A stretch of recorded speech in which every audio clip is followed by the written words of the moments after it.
नमस्कार दोस्तों। कहते हैं जब भक्ति सच्ची हो तो भगवान भी अपने भक्त को अपना रूप दे देते हैं। आज की कथा है एक ऐसे ही भक्त की जिसने बचपन से ही शिव को अपना सब कुछ मान लिया, जिसने भगवान को केवल मंदिर में नहीं हर श्वास में देखा और जब समय आया तो स्वयं महादेव ने उसे अपना द्वारपाल, अपना वाहन और अपना परम मित्र बना लिया। यही है नंदी की वो अद्भुत और पवित्र कथा जिसने भक्ति को नया अर्थ दिया। क्या आप जानते हैं कि नंदी केवल भगवान शिव के वाहन नहीं बल्कि उनके हर रहस्य के साक्षी भी हैं। बहुत समय पहले की बात है, एक महान ऋषि हुआ करते थे, ऋषि शिलाद। वे ब्रह्मचारी, तपस्वी और शिव के अनन्य भक्त थे। उनका एक ही संकल्प था, मुझे ऐसा पुत्र प्राप्त हो जो अमर हो, मृत्यु से परे हो और सदैव शिव भक्त बना रहे। ऋषि शिलाद ध्यान में बैठते और ओम नमः शिवाय का जाप करते।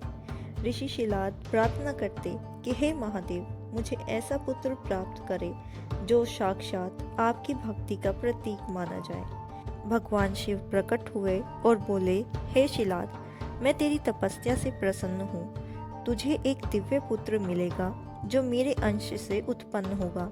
उसका नाम होगा नंदी। नंदी बचपन से ही अद्भुत था। उसकी आंखों में करुणा, हृदय में भक्ति और मन में केवल शिव का नाम था। नंदी पशुओं की सेवा करता और हमेशा मंत्र जाप करता ही दिखाई देता था और कहता था, हे प्रभु, मेरी हर श्वास में आपका नाम ही जुड़ा रहे।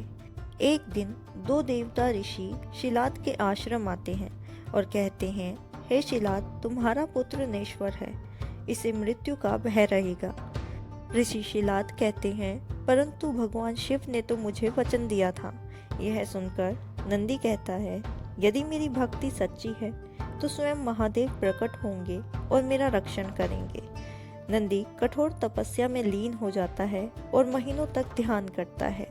नंदी की भक्ति से प्रसन्न होकर एक दिन स्वयं महादेव और माता पार्वती कैलाश से अवतरित होते हैं और कहते हैं, वत्स नंदी, आज से तू मेरा केवल भक्त नहीं बल्कि मेरा गणनायक है।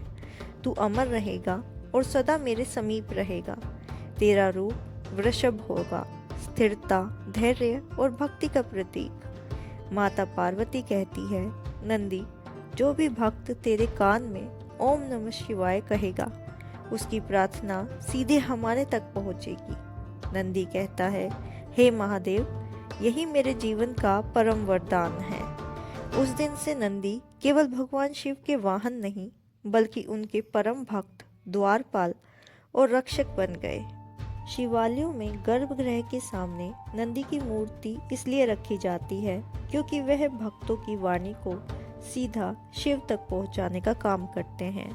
अधिकांश लोग नंदी को सिर्फ भगवान शिव के वाहन के रूप में जानते हैं, परंतु शिवागम ग्रंथों में नंदी को नंदीश्वर कहा गया है, एक अमर देवता जो शिव के ज्ञान, अनुशासन और तंत्र के रक्षक है।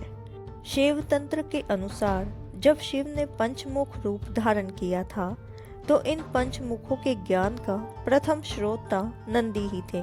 इसीलिए नंदी को शिव ज्ञान का प्रथम शिष्य माना जाता है।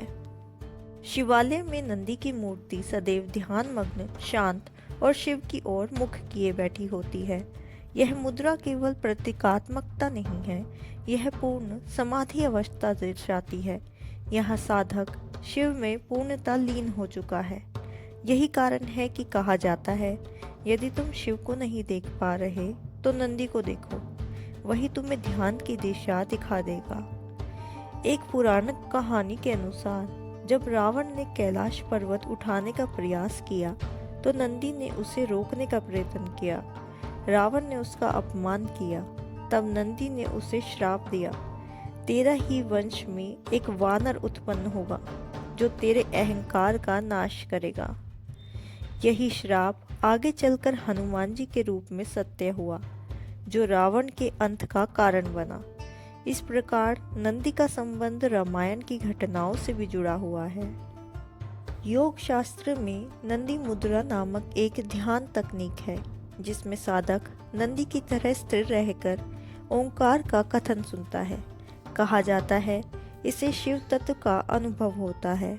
तो दोस्तों, इस तरह नंदी बन गए भगवान शिव के सबसे प्रिय भक्त, जो आज भी कैलाश पर्वत के द्वार पर बैठकर हर आने जाने वाले भक्त की मनोकामना भगवान शिव तक पहुंचाते हैं। कहते हैं जो नंदी के कान में अपनी इच्छा बोलता है वह सीधे महादेव तक पहुंचती है, क्योंकि नंदी केवल द्वारपाल नहीं बल्कि भक्ति, निष्ठा और प्रेम का प्रतीक है। तो अगली बार जब आप शिव मंदिर जाएं तो नंदी के कान में अपनी प्रार्थना ज़रूर कहिए। कौन जाने आपकी मनोकामना पूरी करने के लिए स्वयं महादेव मुस्कुरा उठे। हर हर महादेव।